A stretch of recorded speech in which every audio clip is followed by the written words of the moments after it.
su nombre completo, empezando por el apellido, y al final el grupo, ¿sale? Entonces vamos a hacer un recordatorio un poquito de conceptos que manejamos la semana pasada con respecto a lo que es ventilación pulmonar. Alguna cosita que nos haya faltado, vamos a tratar ahorita de complementarla. Quiero decirles, no es por nada, pero dentro de mis grupos favoritos, los 500, ¿no? Son mis grupos favoritos, y digo los 500, son 6 nomás. Esos son los míos, ¿no? Entonces, cuando hablamos de ventilación pulmonar, yo les decía la semana pasada, vayan preparándose para las clases presenciales con referente a la actividad física. ¿Sí se acuerdan que platicamos un poquito de eso? Entonces, yo les mencionaba a los otros grupos en que pueden hacer un ejercicio, sobre todo el grupo 501 me toca a las 7 de la mañana. Les digo, levántense como si fueran a clases, como si fueran a agarrar el autobús, pero se les hizo tarde, entonces córranle a la parada del camión, lleguen y toquen la base en la parada del camión y regrésense a su casa. Entonces, si ustedes se fatigan y se toman el tiempo, pues van a tener oportunidad para medirse. La próxima semana o al día siguiente, nuevamente, levántense, pónganse quizá tenis o cámbiense con ropa para salir a la calle y corran la parada de camión y vean los tiempos que están haciendo. Háganlo. Para cuando entren a clase presencial, recordemos que los autobuses traen muchas personas y no nos esperan a los estudiantes. Entonces ustedes corran a alcanzar el camión y por lo menos que no les pase de que se marean al subirse al camión, ¿no? De que, diga tú, apenas pueden respirar y quieren pasar la tarjeta de estudiante y pues no los deja el pulso, ¿no? Hacer esa actividad. Entonces vamos trabajando un poquito con nuestra actividad física para cuando vayan a clases y les sigan con las prácticas, pues ustedes no anden llegando a su casa ya prácticamente en calidad de paciente de pulmonar, ¿no? Entonces vamos a hablar de la ventilación pulmonar y les repito, vamos a ver temas o conceptos que ya platicamos la semana pasada, solamente es para reforzar, para hablar de las enfermedades obstructivas y restrictivas. Y les voy a regalar de una vez su aguinaldo. Te les voy a pasar su aguinaldo de una vez para que sepan. Es un trabajo final que me tienen que entregar el último día antes de irnos de vacaciones y pues les voy a decir en qué consiste para que ustedes lo vayan haciendo.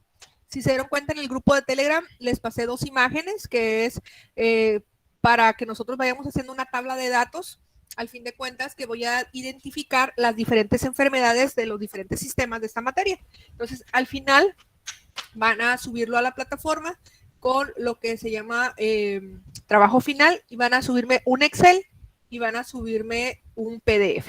Entonces, las dos cosas tienen que subirse a la plataforma. La semana pasada les hablaba que el sistema respiratorio está compuesto principalmente por las narinas, los orificios nasales, las fosas nasales.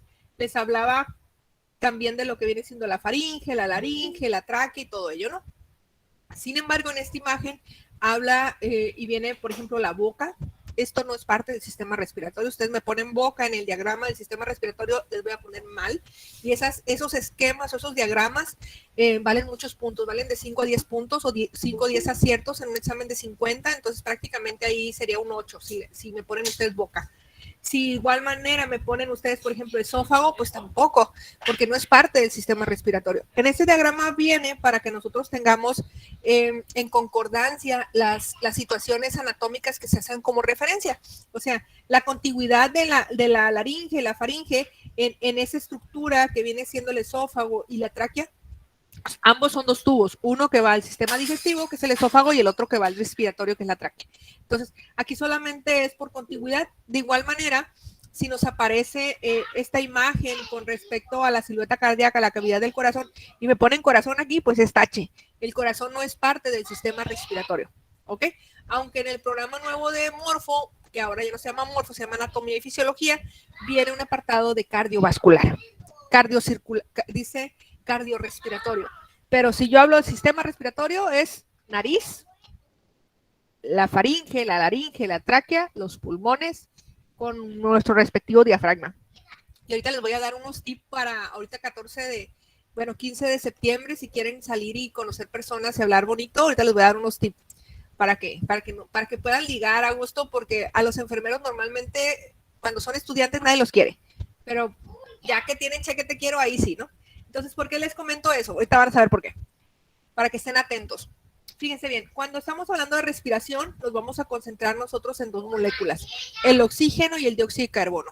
Hablábamos que necesitamos nosotros una proteína que se llama hemoglobina, que esa se fija en lo que viene siendo el eritrocito para llegar a esto, a la célula y poder hacer ese intercambio nuevamente de oxígeno y capturar el CO2 para llegar nuevamente a los pulmones y sacarlo. Dentro de las 4 funciones principales de la respiración tenemos a la ventilación pulmonar, a la difusión de oxígeno, que esa difusión se da en el alveolo y la ventilación pues se da de los pulmones hasta los alveolos. En el alveolo nosotros vamos a tener en el intercambio que se da directamente con la sangre que está llegando de nuestras arterias pulmonares en el alveolo y tenemos las venas pulmonares para, en este caso, llevarnos lo que viene siendo el CO2. El transporte de oxígeno, y no nomás transporte de oxígeno, también de nutrientes, y la regulación de la ventilación en las facetas de la respiración. ¿Qué significa eso? Si yo me pongo a meter aire así, respirar y respirar y respirar muy rápido, más de 20 veces por minuto, eso se llama una hiperventilación. Y pues lo que está haciendo es que mi ventilación no sea la adecuada. No permito que se expandan completamente los pulmones y recordemos que hablábamos de unos espacios muertos con respecto a la respiración. Esos espacios muertos pudieran ser las vías respiratorias superiores, todo el aire que se encuentra desde aquí, el árbol bronquial grande hacia la nariz, ese espacio muerto, eso no me da ventilación. Pero si yo hiperventilo, o sea, meto aire, aquí se va a quedar. Entonces, este proceso de difusión en el alveolo no llega, no alcanza a llegar el aire, porque yo solamente estoy entrando y saliendo aire de las vías superiores. Entonces, no es nada más meter aire. Nuestra caja torácica se expande en los pulmones mediante movimientos que permiten alargar o acortar la caja torácica. Si yo me pongo un body, les decía, si yo estoy embarazada, si estoy obesa, influye todo lo que se encuentra dentro del contenido abdominal para que estos pulmones durante la expiración permita que se suba el diafragma, ¿sí? Y durante la inspiración ese diafragma baje.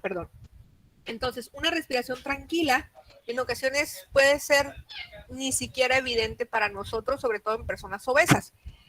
Esa función del diafragma de relajarse, pues depende mucho de la elasticidad de nuestros pulmones.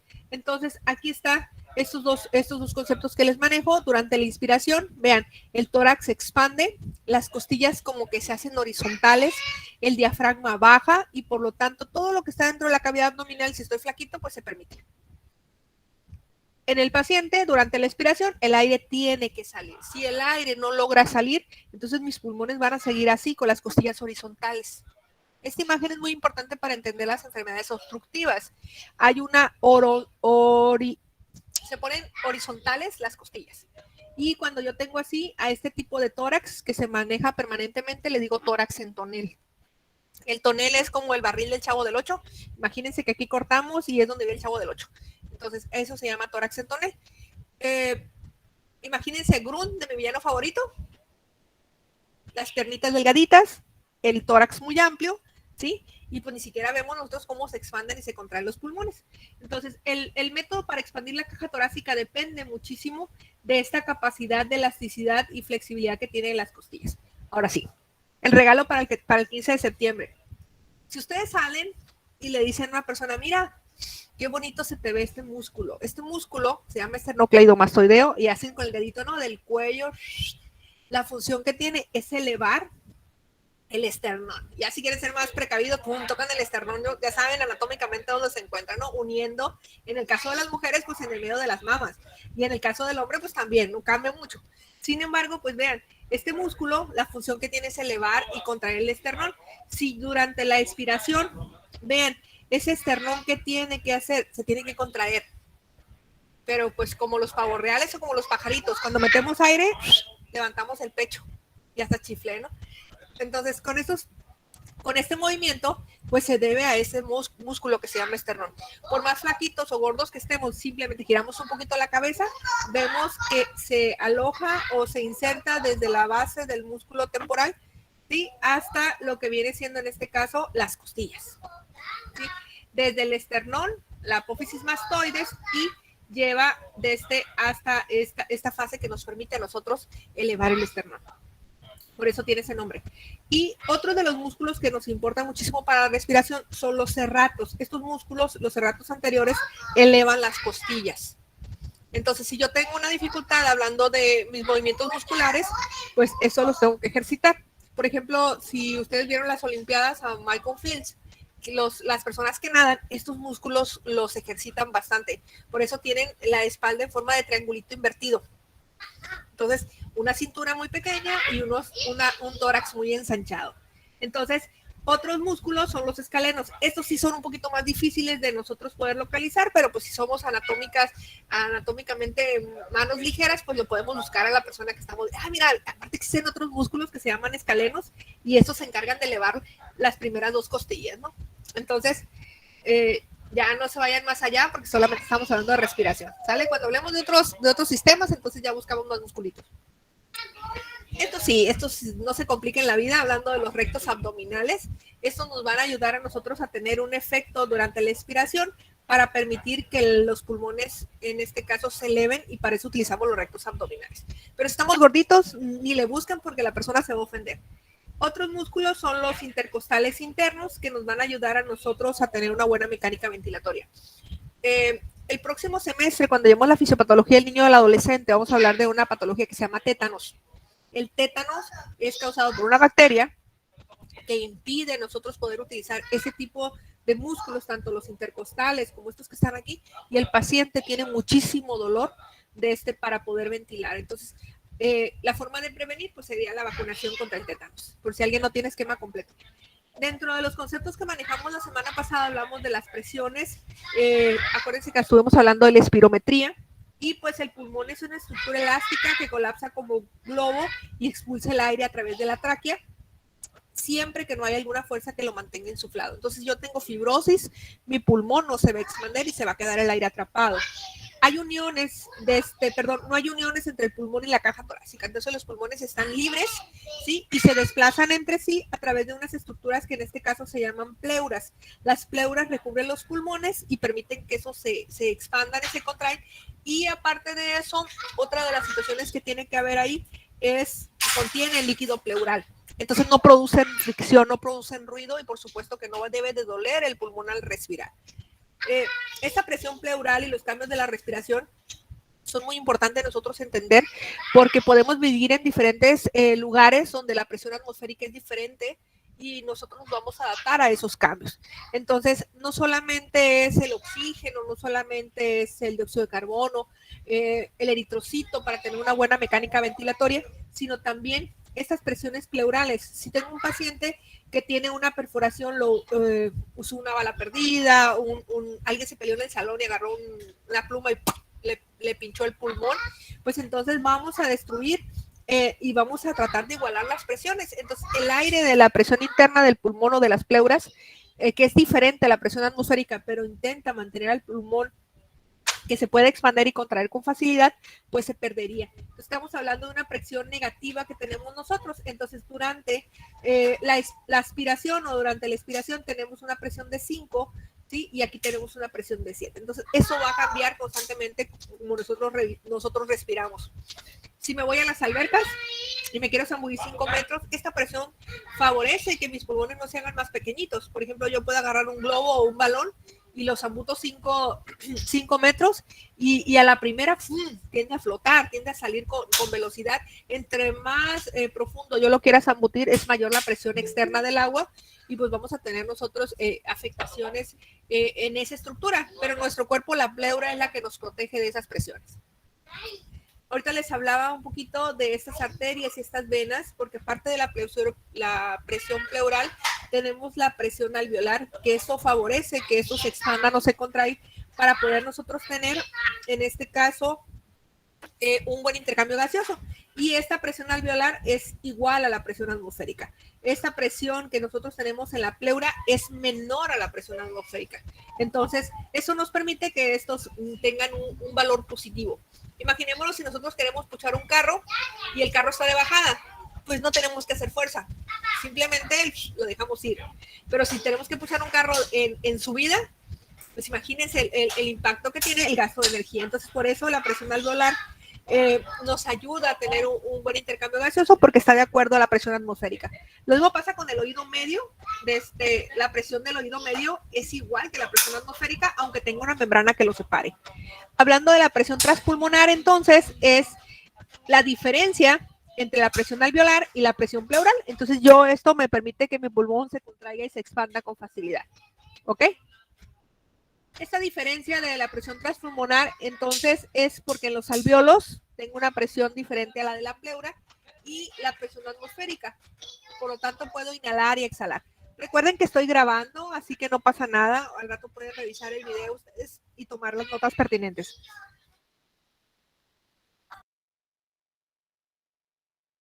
Otra de las cosas que hablábamos la semana pasada es con referente a la espirometría, que aquí me permite yo valorar lo que viene siendo las presiones intrapulmonar, pero también los volúmenes. Recordemos que aproximadamente son 5 litros por minuto lo que el paciente ventila, ¿sí? Y la expansión, vean, es de 10 a 20 segundos, expande 200 mililitros.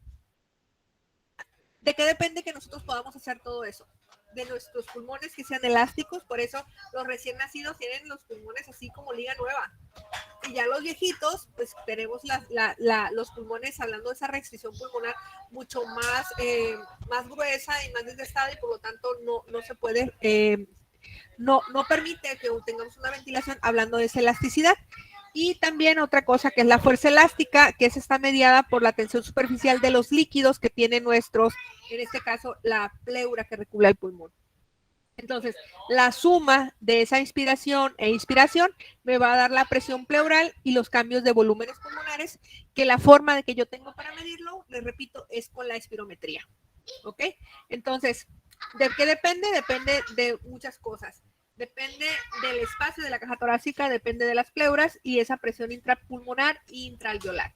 Sin embargo, así como para echar a aprender, por ejemplo, compramos una impresora, compramos un carro y nos vamos a llevar de la agencia.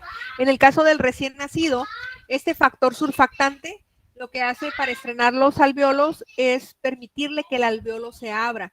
Si nosotros no tenemos ese factor surfactante, esa tensión superficial y colapso de los alveolos no permite que el paciente ventile.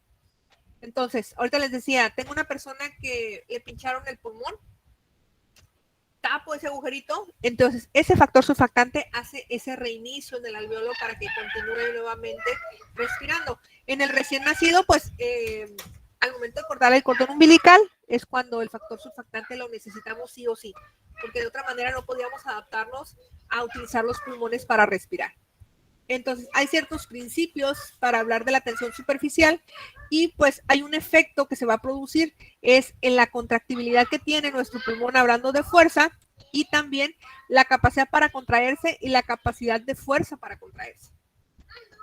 Así como nuestro corazón tiene un ritmo que le permite en la actividad eléctrica contraerse y relajarse, nuestros pulmones lo hacen de manera mecánica a través de las diferentes presiones. Entonces yo inhalo, mi diafragma tiene que bajar. Exhalo, mi diafragma tiene que subir. Y recordemos que tenemos otros músculos que también ayudan a nuestro pulmón a poder hacer eso de manera mecánica. El pulmón no tiene un ritmo, por eso nosotros lo podemos modificar. Si tengo miedo, puedo hiperventilar.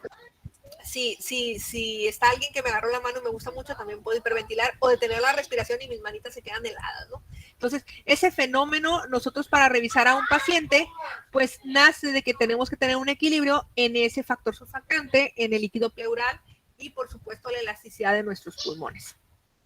Todo ello, sí, les repito, lo vamos a medir en cuestión de la capacidad que nos va a dar a nosotros la espirometría. La espirometría nos mide absolutamente todo eso.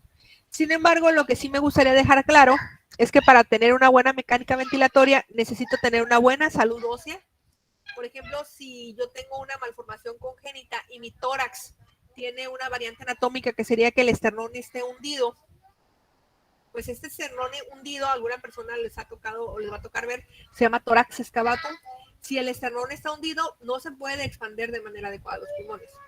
O si esta caja torácica, esto de aquí está más chiquito y el esternón está hacia afuera, por ejemplo, pensemos una pechuga de pollo, así se llama, el tórax en quilla, ¿sí? Nuestro paciente va a tener dificultad. Y, por ejemplo, lo podemos encontrar en pacientes que tienen secuelas de polio. ¿sí? Esos pacientes que tienen secuelas de polio van a tener alteraciones musculares. O igual, supongamos que un paciente andaba en una camioneta, chocó, el volante le fracturó las costillas y le ponen costillas de titanio, le ponen partes de metales, pues esos metales no van a poder tener esa contracción y relajación que nosotros sabemos desde nacimiento, ¿ok?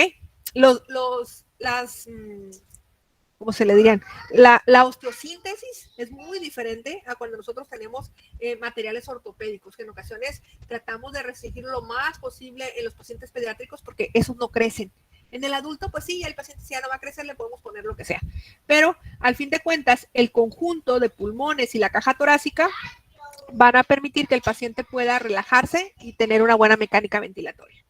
Entonces, el trabajo de la respiración es necesario las fuerzas elásticas del pulmón y del tórax, es necesario la resistencia tisular y de igual manera es nosotros tener despejadas las vías aéreas superiores. Si tenemos tapada la nariz, si tenemos tapada la boca, ¿sí? O respiramos por la boca, pues eso va a cambiar. Entonces, para poder inhalar, vean, entra el aire por la nariz, expandemos el tórax hacia adelante y hacia abajo. Dicen que con dormir podemos bajar de peso. Efectivamente, nuestro gasto energético es de un 3 al 5% de la energía que tenemos nosotros en reposo. Pero pues si hacemos actividad física, esa energía puede ser hasta 50 veces mayor para nosotros poder oxigenar y es cuando tenemos un gasto energético mayor. Entonces nada más ahí se los dejo. Si quieren bajar poquito de peso, pues quédense dormidos. Pero al decir dormidos es que no van a consumir ningún tipo de alimento. Entonces no hay entradas de energía, simplemente hay consumo de energía. ¿Ok? Estos de volúmenes pulmonares que les decía que son 5 litros por minuto, ¿sí? Varían dependiendo del paciente, si es un varón, si es una mujer, y pues vamos a hablar del volumen corriente, del volumen de reserva, que todo esto nos los va a dar la espirometría. Ustedes como licenciados en enfermería, si se van a dedicar a cuidar pacientes de terapia intensiva o pacientes de rehabilitación pulmonar, por ejemplo, todo el paciente post-COVID que necesita una rehabilitación pulmonar, ustedes necesitan saber esos volúmenes pulmonares que tiene el paciente para llevarlos de un nivel de atención a otro nivel de atención. Entonces, se aplican una guía de valoración y dicen, mi paciente tiene disnea, mi paciente se pone cianótico, mi paciente tiene esto. Entonces, de acuerdo a los resultados de la espirometría, pues ustedes pueden llevarlo de un nivel a otro.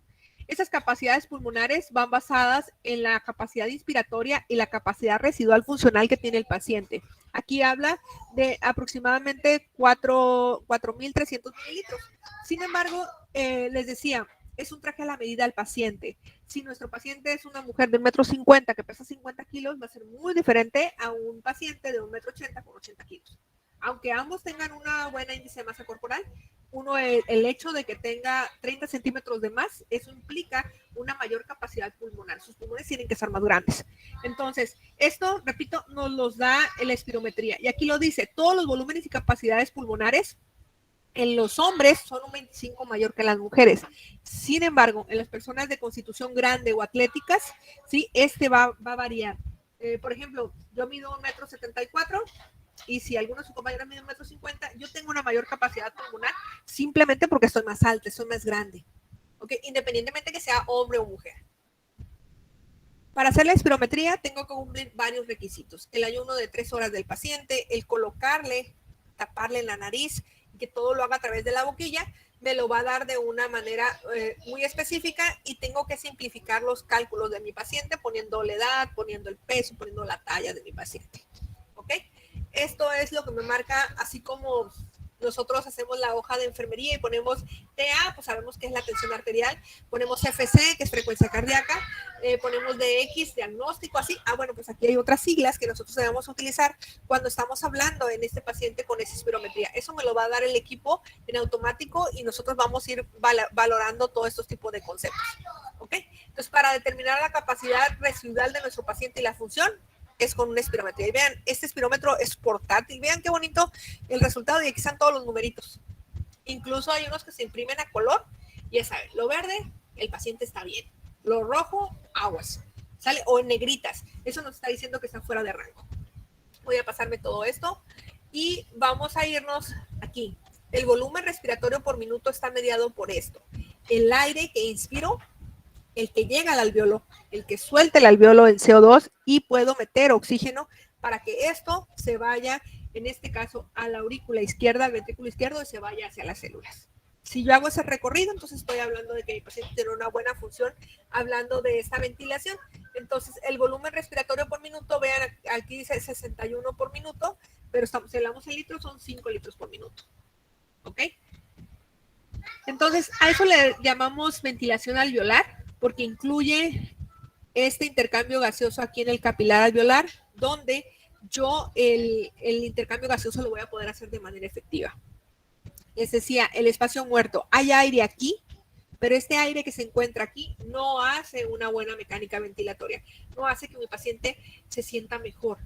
Sin embargo, si yo tengo tapadas las vías respiratorias, por ejemplo, me comí una salchicha y se me quedó atorada aquí en la tráquea, mi paciente no tiene flujo de aire y por lo tanto tengo poquito tiempo de esos volúmenes de reserva que tiene mi paciente para ayudarlo a que empiece a ventilarse de nuevo.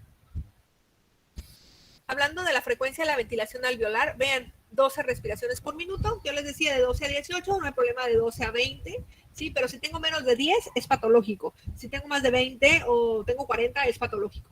Si es menos de 10, digo que es bradipnea. Si digo 40, pues es taquipnea. ¿Vale?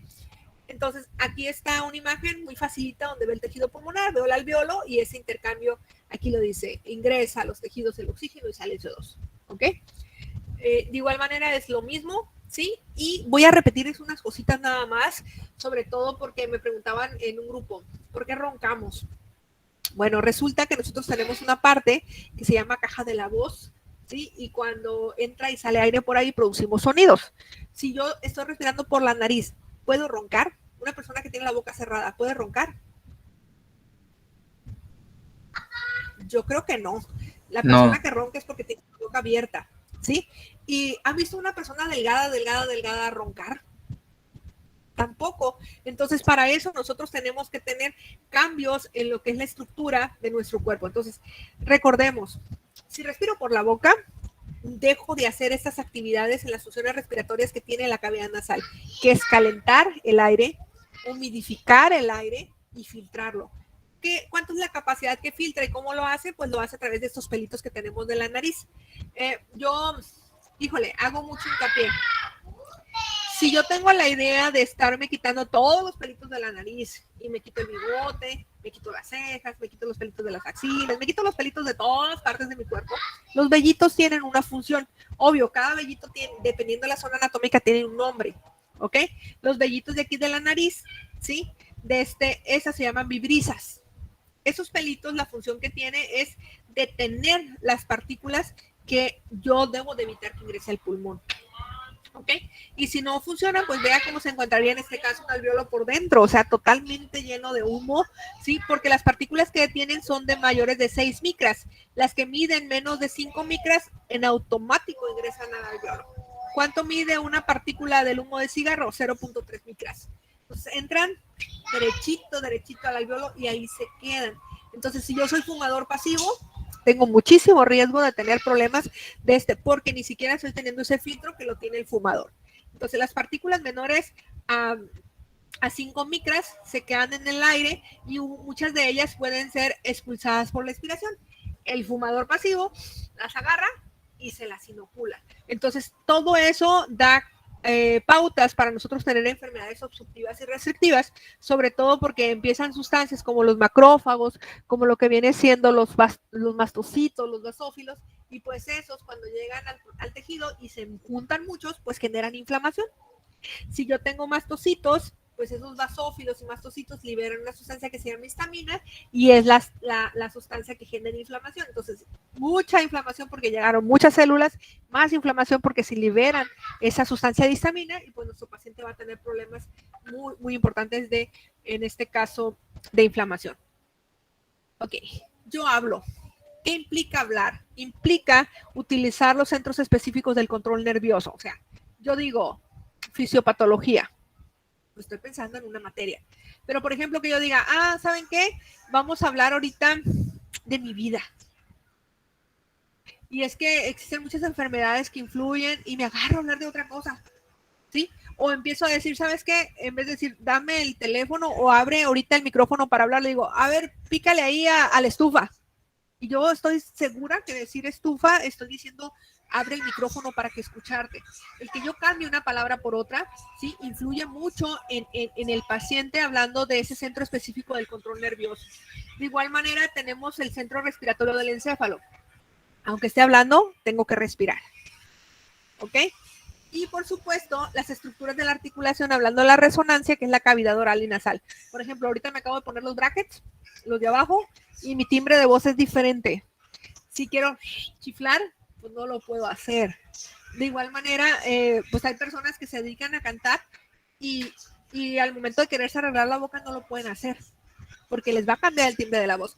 Igual, pensemos, yo sé que ustedes están chamaquitos, pensemos en Luis Miguel, cómo cantaba cuando estaba chiquito, ¿sí? Y cómo cantaba ahora que está viejito.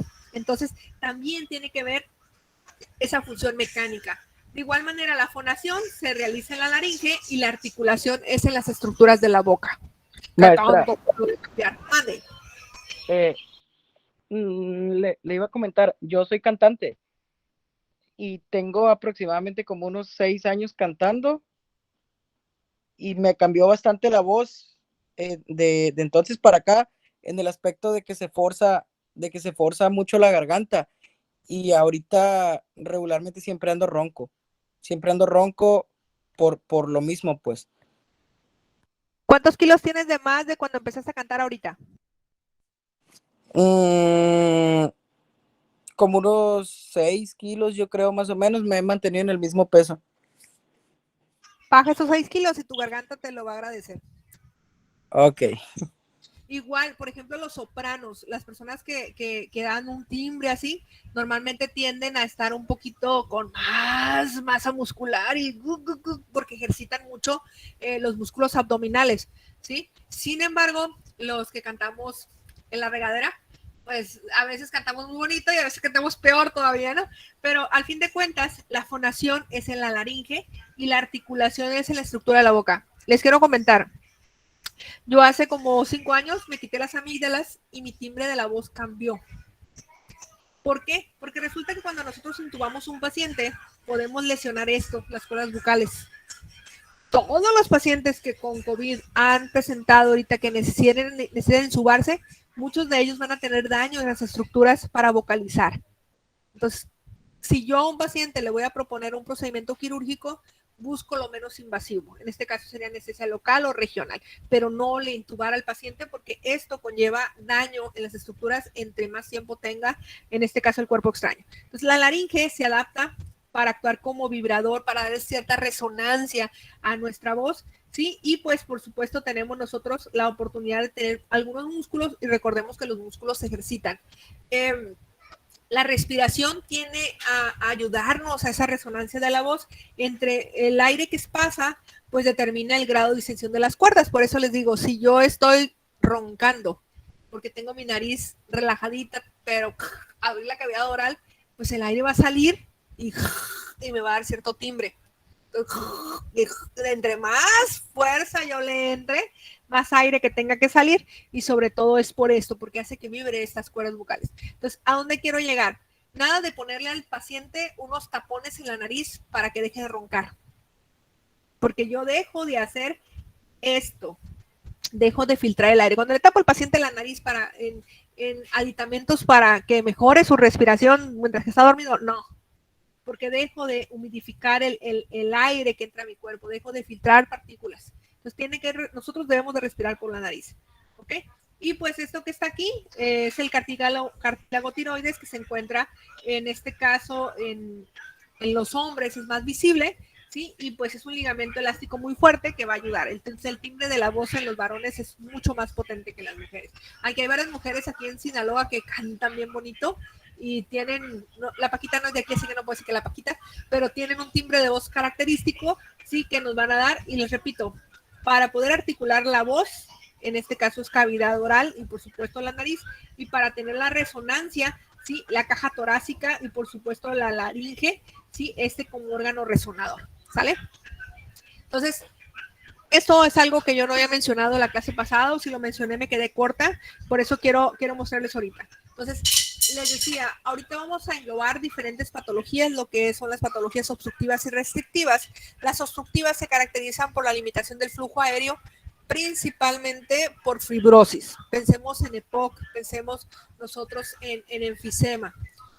Las restrictivas tienen la característica de la reducción en cuanto al parénquima pulmonar. Por ejemplo, si yo tengo algo que cambie la caja torácica, por ejemplo, la sarcoidosis, va a hacer que mi paciente no pueda ventilar. Entonces, por ejemplo, si digo bronquitis asmática, estaría hablando yo de restrictiva. Si digo asma como tal, puede ser de ambas, pero mientras que yo quite el factor obstructivo del proceso inflamatorio, por eso las voy a englobar aquí en la obstructiva, es porque yo puedo tener una obstrucción parcial o completa. Por eso aquí agrupo asma. Entonces, dentro de las enfermedades respiratorias más frecuentes, pues ustedes van a hacer esa tablita, que es la que les decía. Lo pueden hacer así en horizontal o también lo pueden hacer ustedes en vertical. Les voy a mostrar lo que viene siendo el cuadro para que tengan un poquito de idea. Sin embargo, es de su cosecha. Ustedes como lo quieran hacer. Si lo quieren hacer si lo quieren hacer completo como así se los estoy mostrando, o lo quieren hacer de diferente manera. Vean, ahorita ya no es escuela superior de enfermería, ahora es facultad, ¿no? Entonces, para que le cambien ahí. Aquí les pongo bronquitis, asma, neumonía, insuficiencia respiratoria, enfisema y EPOC. Van a hacer lo que es el concepto, etiología, fisiopatología, el cuadro clínico, diagnóstico, tratamiento. Esas intervenciones de enfermería es como si implican una guía de valoración y es lo que le van a poner aquí al paciente y el pronóstico. Del sistema respiratorio, del sistema digestivo, del sistema renal, del sistema cardiovascular y así lo van a ir haciendo. Esta es una opción, o la otra es como se los pongo aquí, definición, etiología, fisiopatología, cuadro clínico. ¿Vale? Como ustedes quieran. Lo pueden hacer así o lo pueden hacer así. ¿Vale? Vean conceptos, ¿sí? Y aquí le van poniendo qué enfermedades. ¿Vale? Bronquitis, asma, neumonía, ¿vale? Recuerden que está grabando la clase, así que luego ven el video y pues ya se dan una idea de cómo quiere el trabajo. Que les repito, es para el último día de diciembre que tengamos clases, la última semana. Entonces, pero vienen todas las patologías. Todas. Y yo las reviso. Trabajos iguales es 0. Así que no se lo compartan a nada. Pues, ¿sabes qué? Te voy a compartir el formato, pero no te voy a compartir el contenido. Nada de que, ¿sabes qué? Tú haces el respiratorio, o sea, el digestivo y luego lo juntamos. Porque al fin de cuentas va a ser un trabajo igual y yo si los encuentro, ya saben. ¿Sí? Ahora sí, portadas del Face. ¿Vale? Bueno, entonces, aquí yo les voy a estar compartiendo, al fin de cuentas, esas tablas donde ustedes pueden ir viendo el video y pues copian y teclean ustedes la información que les genere de utilidad para su trabajo. Entonces, aquí me falta lo de etiología, pues al fin de cuentas el asma es una enfermedad alérgica, puedo tener asma a consecuencia de los pelos del perro, puedo tener asma al estrés de la clase, puedo tener asma al ejercicio, puedo tener asma al calor, asma al frío, puedo tener asma por el perfume del novio o si viene con la otra y también me da alergia. También puedo identificar, oye, pues, es que cuando te veo ciertos días como que me das alergia y otros días no, o sea, que estabas haciendo diferente, ¿no? Las mujeres somos bien tóxicas, dicen por ahí, pero no somos las mujeres, es nuestro sistema respiratorio que detecta algo que no nos está ayudando. Entonces, el asma es una enfermedad. No, nomás dicen. Nomás dicen, ¿verdad? No, nomás dicen. Ok. Entonces, asma es una enfermedad respiratoria progresiva caracterizada por inflamación y esta inflamación nos da obstrucción. Entonces, por eso lo englobamos en las enfermedades obstructivas. Hay diferentes etapas. El asma intermitente, que el paciente puede tener asma una vez cada 6 meses. El paciente puede tener un asma leve, que es una dificultad respiratoria que se le presenta al mes. En la moderada persistente, a lo mejor 1 o 2 episodios de dificultad para respirar en la semana. Y el grave, que el paciente necesita el uso de broncodilatadores de manera repetitiva, y obviamente eso me está hablando de un paciente que está descontrolado. ¿Ok? Durante la crisis asmática, nuestro paciente va a tener una disminución del volumen expiratorio y eso se va a ver caracterizada por una reacción alérgica donde tengo eosinófilos y tengo leucocitos y estos liberan, junto con los mastocitos, liberan histamina. Al tener histamina, pues entonces tengo una cascada inflamatoria mediada por inmunoglobulina, histamina, que esto aumenta la producción de moco. Entonces, esta es la fisiopatología que yo necesito que ustedes me pongan en los pacientes asmáticos. Ahorita vamos a ver otras patologías que aunque sean obstructivas, no tienen esas características hablando de la fisiopatología. Lo que sí van a compartir es que nuestro paciente tiene disnea, nuestro paciente tiene tos, esa tos tiene características muy específicas, sobre todo es por la noche, el paciente tiene taquipnea, la presencia de taquicardia, ansiedad, por supuesto la disminución en este caso de la saturación de oxígeno y las sibilancias que pueda presentar el paciente. El diagnóstico lo voy a hacer con la espirometría. Por supuesto que el cuadro clínico que me diga el paciente que le desencadena el que ella tenga dificultad para respirar, pues entonces también nos va a ayudar. Hablando del tratamiento, pues el tratamiento puede ser farmacológico y lo que les decía dentro de las intervenciones de enfermería, el calmar a la persona por esa ansiedad que le genera no poder respirar, el darle posición, el aspirar secreciones. Entonces todo eso lo voy a poner en las intervenciones de enfermería. ¿Ok? Hablando de neumopatía obstructiva crónica, que es lo que es EPOC o lo que es asma, nuestro paciente va a tener una limitación del flujo que esta va a ser irreversible. O sea, poco a poquito el paciente se va sintiendo cada vez peor y no va a mejorar su cuadro clínico, aunque yo le dé medicamentos, aunque yo esté con ese paciente. ¿Qué necesito? Vean, dejar que lo que le esté causando lo tiene que dejar de hacer. Si el fumar le ocasiona esta enfermedad, pues tiene que dejar de fumar. Si nuestro paciente utiliza broncodilatadores y no hay mejoría, utiliza glucocorticoides, estos, pues más que nada van a funcionar como el paciente como paliativos porque no le van a resolver el problema.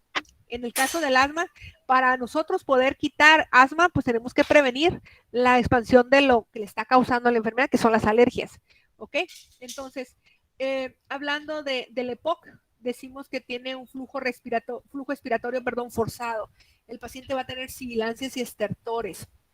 Nuestro paciente se va a cansar más, va a tener obstrucción de las vías respiratorias, limitando el flujo de aire que tiene que salir. Aquí encontramos una hiperinsuflación. Nuestro paciente va a tener lo que les decía ahorita, el tórax en tonel, el tórax como si fuera el del Chavo del 8, así totalmente expandido, las costillas horizontales. Nuestro paciente presenta sibilancias y vean, tos. Esta tos va acompañada con esputo y sobre todo a la actividad física. Eso no se presenta con los pacientes con asma. El diagnóstico, hacemos espirometría, pero ahorita como hay COVID, hacemos gasometrías y hacemos tomografías. ¿Sale? En el caso de las bronquiectasias, que es otras enfermedades obstructivas, aquí vamos a encontrar dilataciones anormales que pueden ser permanentes. Recuerden que también hablábamos de tuberculosis la semana pasada. La tuberculosis también me puede causar a mí un fenómeno obstructivo porque se presentan ese tipo de bronquiectasias. Y vean, dentro de las causas infecciosas tengo problemas respiratorios como el virus de la gripe, ¿sí? Micobacterias, aquí especifico que no sean tuberculosis, porque si yo tengo micobacterias tuberculosis, el diagnóstico es tuberculosis, no es bronquiectasias. ¿Ok? Aquí de manera general estoy agrupándola como un síndrome. Dentro de la fisiopatología yo tengo una dilatación que genera bronquiectasias donde voy a tener espacios o cambios destructivos inflamatorios que me impiden que mi alveolo se expanda porque tengo inflamación, tengo fibrosis y sobre todo la presencia de ulceraciones y hiperplasias. ¿Qué me va a dar si yo tengo úlceras en el pulmón? Me va a dar hemoptisis. En el caso del EPOC, vean, no que tengo hemoptisis, en el caso del asma tampoco tengo, pero los tres presentan tos, ¿sale? De igual manera tengo dolor abdominal, dolor muscular, problemas de neumonía, disnea, fiebre, incluso tengo un fenómeno que se llama acropaquias, los deditos de los dedos de las manos como que se ven aplanados, ¿ok? Y el mal aliento y hay cianosis. Hay cianosis aquí, hay cianosis aquí y hay cianosis aquí. Todos tienen tos y todos tienen cianosis, pero no aplica que le vamos a dar un medicamento para la tos de la mamá de los doctores, ¿no? O sea que nada de darle un mucolito y un expectorante al mismo tiempo para el paciente y un antituxígeno, ¿sí? Aquí es muy importante, si el causante es un proceso infeccioso, pues doy antibióticos.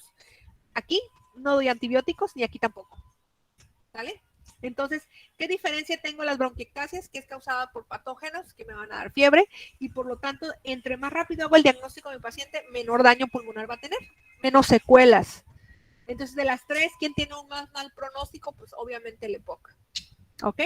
El diagnóstico, la radiografía de tórax y la tomografía, incluso puedo hacer exámenes de laboratorio donde especifico en el esputo, en las secreciones respiratorias de mi paciente y aíslo el patógeno, ¿sale? Entonces el tratamiento son antibióticos y todo lo referente a lo que ustedes van a hacer de la guía de valoración para identificar fenómenos que nos puedan ayudar al paciente a tener una buena mecánica ventilatoria. Aspiración de secreciones, la palmoterapia y todo ello, ¿sale? Bueno, eso es es lo referente a lo que serían unos ejemplos de las enfermedades obstructivas. Vamos a poner ahora las restrictivas. De las restrictivas les decía la sarcoidosis. La sarcoidosis es una enfermedad que no solamente afecta al pulmón, sino también afecta a otros órganos y forma granulomas gaseosos. ¿Qué significa eso?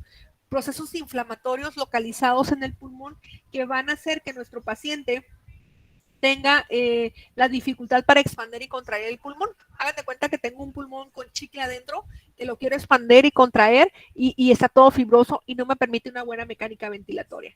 Dentro de los signos y síntomas, la presencia de tos, la disnea, la fatiga, la fiebre, pero el antecedente de mi paciente que tiene varias patologías al mismo tiempo, sobre todo en cuestión de la presencia de esos granulomas, como lo que viene siendo en el pulmón o algunos otros órganos. Para hacer el diagnóstico de esta enfermedad es un poquito más complicado. Lo que hago es realizo una biopsia de pulmón. De esa manera yo logro hacer el diagnóstico. Si se dan cuenta, aquí no identifico patógenos y por lo tanto no doy medicamentos en lo que tiene que ver de antibióticos. No doy, puedo dar glucocorticoides para ayudar un poquito el proceso inflamatorio, pero dependiendo lo que yo pueda ayudar a mi paciente es en más rápido que yo logre hacer el diagnóstico porque afecta el metabolismo del calcio. Entonces, la estructura de mi pulmón, hablándose de la caja torácica, esa pues no funciona de manera efectiva para que yo pueda tener una buena inspiración y expiración. Y pues la neumoconiosis, que esta puede ser causada en el trabajo como enfermedades restrictivas, que causadas por la inhalación de polvo, por ejemplo, puede ser piedra, puede ser humo. Si, por ejemplo, trabajo en una cartonera o trabajo en un lugar donde tienen granos, donde empacan los frijol, maíz y todo eso, ¿sí? Y también fibras artificiales. Imagínense que trabajo en una fábrica donde hacen maniquís con fibra de vidrio. Todo eso se lleva hacia el pulmón. Entonces, todo eso estimula la reacción inflamatoria, así como en el asma, ¿sí? Y nosotros vamos a encontrar fibrosis pulmonar que puede permitir a nuestros pacientes que presente este cuadro de síntomas, de este cuadro clínico como disnea, tos, estertores, sibilancias, y en nuestro paciente poco a poco va presentando diferentes signos y síntomas. El tratamiento lo hago, el diagnóstico, perdón, lo hago con lo que sería la espirometría. Aplico broncodilatadores, por eso les digo que en el caso del asma puede ser restrictivo y obstructivo, en la neumoconiosis igual, para poder ayudar a nuestro paciente. ¿Ok? Aquí viene otra que es enfermedad pulmonar inducida por fármacos. Entonces les voy a mandar al grupo lo que sería las patologías que quiero que me hagan en los cuadros, que principalmente es asma, es EPOC, es tuberculosis, insuficiencia respiratoria, que la próxima semana continuamos hablando de los mismos temas, ¿no? Entonces, la obesidad como tal hace que nuestro cuerpo no se expanda, pero también habla de la necesidad del gasto de energía, que yo tengo un exceso de esta energía y hace que yo me canse más rápido y no pueda respirar de manera efectiva. ¿Ok? Si mi cuerpo está programado para 80 kilos y yo le estoy echando 160, pues imagínense, mis pulmones tienen que trabajar el doble. Entonces, a eso nos referimos en el caso de la obesidad como una patología, en este caso restrictiva. ¿Alguna pregunta hasta aquí? No. Maestra, no importa, o sea, la creatividad en el cuadro, solamente con que contenga lo que usted nos está pidiendo. ¿O sí? Así es. Aquí importa el contenido y que venga todo lo que yo les estoy pidiendo, ¿sí? Y por supuesto lo van a subir en un Excel y en un PDF. O sea, no me lo van a hacer en Word, lo van a hacer en Excel y PDF. ¿Sale? Por si alguien no sabe usar Excel, les puedo compartir unos enlaces de videos para que empiecen a utilizar y trabajar con tablas. Porque la próxima, cuando estén en investigación, pueden utilizar como base de datos el Excel. Entonces es importante que sepan. ¿Sale? Profe, yo tengo una duda con, o sea, pero tiene que ver más que nada con el espirómetro. ¿Qué tiene de diferencia el espirómetro que nos enseñó a, por ejemplo, yo que he visto uno que tiene como 3 bolitas y se supone, bueno, no sé, pero se lo dieron a mi tía porque después de COVID, pues estuvo internada y se suponía que era como para ejercitar o para, porque como que tienen peso y se van levantando conforme ella iba inflando. Y pues cuando inflaba, pues empezaba a toser porque pues no podía levantar las bolitas. Pero ¿qué diferencia tiene el que nos enseñó al otro? El que le dieron a tu abuela es un flujómetro, mide el flujo de aire. Entonces, tú soplas, por ejemplo, yo en clase, cuando estos temas, me llevo bombas de esas que utilizan los payasos para hacer perritos. Y a ver, equipo 1, 2, 3, un voluntario de cada equipo, rénganse rápido. Y hago un torneo por equipo. O sea, un integrante del equipo tiene que inflarla y si no puede, ahí me la deja. Y el equipo que eche más metros de aire es el que gana. Es un rally deportivo pulmonar. Entonces, si en su equipo hay 5 personas, yo trabajo en equipos en presencial. Entonces, si tengo 5 personas, es cuántas bombas inflaron. Y lo hago así de por relevos, porque si les doy los 5 globos, uno en el equipo que sepa inflar, hace trampa, infla todos. Igual, si no podemos con esas, les doy globos del número 5. Y ustedes se van a dar cuenta, compañeros que acaban de comer algo, por supuesto es que van a toser y van a querer vomitar por el esfuerzo mecánico que hacemos para inflar los globos. A nadie nos gusta perder. Entonces, eso es una forma de nosotros darnos cuenta cómo están nuestros pulmones de sanos. En la edad que tienen ustedes deben de inflar la bolsita de 100 globos de esos para payaso, rapidito. O sea, no tenemos por qué tardarnos nada. Si no lo podemos hacer, hay que ejercitarnos porque eso nos falta. ¿Ok? Entonces, a tu abuela le dieron un equipo que se llama flujómetro.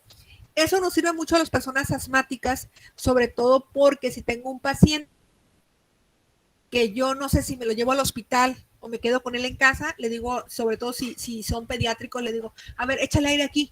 Si está en amarillo, yo valoro, me quedo en casa o lo llevo al hospital. Pero todos los pacientes con ese flujómetro hacen esos ejercicios, entonces si está en rojo, a fuerza tiene que ir a un hospital. No se puede quedar en casa.